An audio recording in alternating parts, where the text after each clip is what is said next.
Laipni lūdzam Frameo pamācībās.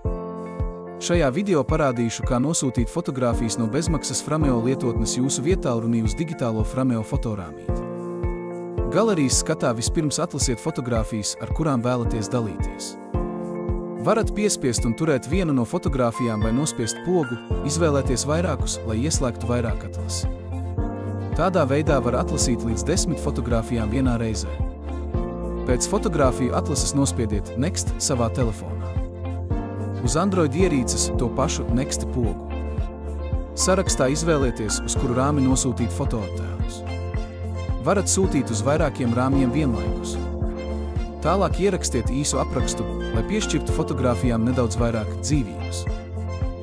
Varat pievienot vienu un to pašu aprakstu visām bildēm vai katrai fotogrāfijai ierakstīt atsevišķu aprakstu.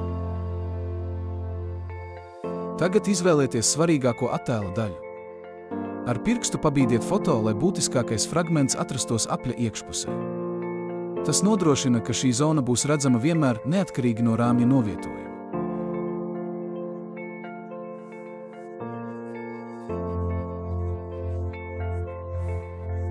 Rāmis automātiski pielāgos attēlu atbilstoši jūsu izvēlei, lai skatīšanās pieredze būtu vislabākā, piemēram, lai līza būtu redzama gan ainavas, gan portreta režīmā.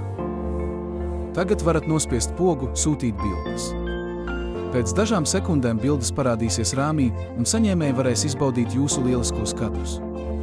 Papildus fototēliem Frameo ļauj sūtīt arī video. Vēlaties uzzināt, kā to izdarīt? Parādīšu nākamajā video. Paldies, ka skatījāties! Sekojiet līdzi jaunām pamācībām!